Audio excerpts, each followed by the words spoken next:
ওর ব্যাংকে কি টাকাটা আছে, আমার ব্যাংকে কোনো টাকা নাই। আপনার কাছে কোনো টাকা নেই? না, আমার কাছে কোনো টাকা নেই। সুমাইয়া রিমু বলেছে যে আপনি তার সব টাকা আপনার কাছে এবং সে সেই টাকার কোনো অধিকার রাখে না, সে নিবেও না। এটা কি মিথ্যা? না, এটা মিথ্যা। কারণ আমি আমি কারো 2 টাকা নিতে চাই না। আমি বললাম না, আমি আমার বাসা থেকে বেরোই, আমার সাজানো বাসা থেকে আমি বেরোয় গেছি, আমি একটা সুতোও নেই নেই। তাহলে এখন কি কোন টাকায় চলছেন?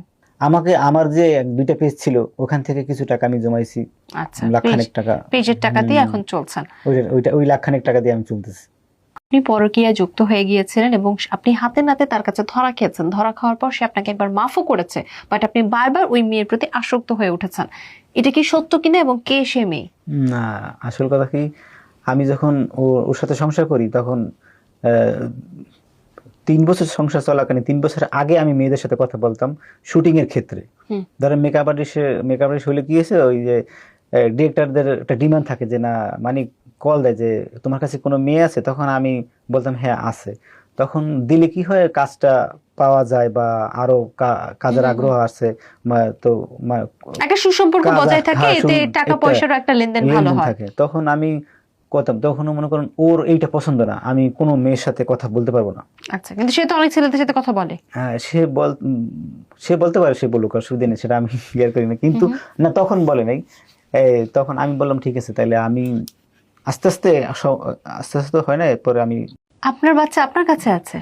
আমার কাছে রাখছিলাম, এখন আবার দিয়েছি। কতদিন হয়েছে দিয়ে আসছেন? দিয়েছি বিষয়ে সপ্তাহখানিক হয় দিয়েছি। কিন্তু আমরা তো তারও আগে শুনছিলাম যে আপনি আপনার বাচ্চাকে দেখেন না, টাকা পয়সা দেন না, খোঁজ খবর রাখেন না।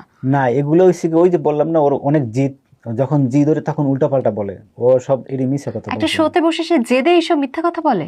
হ্যাঁ, কারণ এটা তো আমি যখন মনে করেন আপনার, আমি ওর ছোটবেলা থেকে আমি মানুষ করছি আমার ছেলেরে। কারণ ওর দেখা শোনা সাথে থাকা, ওর কারণেই আমি শুটিং বন্ধ করে দিছি। দুইটা মিলে যে না, তুমি তাহলে আমার বাইরে মেকআপ করার দরকার নাই, তুমি আমার মেকআপ তুমি করে দিও, আর বাসায় বসে তুমি রিহার দেখাশোনা করো, আর তুমি ফেসবুকে ভিডিও ছাড়ো, এইটাই তোমার কাজ। আচ্ছা, টাকা পয়সা সব কি আপনার নামে করা? না না না, টাকা পয়সা আমার নামে করা নাই। একটা ব্যাংক ছিল যেটা ইসলামী ব্যাংক, যেটা আমার ওটা যেটা টাকা ছিল ওটার থেকে মনে করেন আপনার যে টাকা ছিল, ওর তো আইডি কার্ড হয়েছে কয়দিন হয়েছে, যখন ওর আইডি কার্ড হয়েছে শুটিং এর থেকে মনে করেন আপনার আসতে লেট করতো, মনে করেন রাত 1টাও বাজতো বা 2টাও বাজতো। এটা কি স্বাভাবিক না? শুটিং এর থেকে তখন আমি মনে করেন গেট খুলে দিতাম, বা আমার ঘুম নষ্ট হইতো, বা বাচ্চাকে নিয়ে আমি থাকতাম। তো এই জিনিসগুলো আমার কাছে দিন দিন কেমন জানি খারাপ লাগছে, আস্তে আস্তে মনের ভিতরে ক্ষোভ তৈরি হয়েছে। আপনি তো ডে ওয়ান থেকেই জানতেন সে শুট করে, শুটে রাত 1টা 2টো বাজবে, তাহলে হঠাৎ করে একসেপ্ট না করতে পারার কারণটা কি?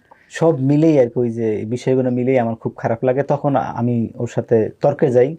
এই তর্কে যাওয়ার পরই দুজনের সাথে অনেক পরিমাণ ঝগড়া হয়, এমনকি ভাঙচুরও হয়। দেন এই ভাঙচুরের পর এখনো দাগ লেগে আছে, মেকআপের দাগ, ভাঙাচুরার। তো আমি তারপর মনে করেন ওদিন রাতেই আমি বেরোয়া আমি আমার এক বন্ধুর বাসায় আশ্রয় নিয়ে ওখানে আমি এখন ভাবছিলাম যে না, ডিপ্রেশনে চলে যাব, এই মানসিক টেনশনে চলে যাব, কিন্তু না, আমি ওখানে গিয়ে আমি ভালো আছি।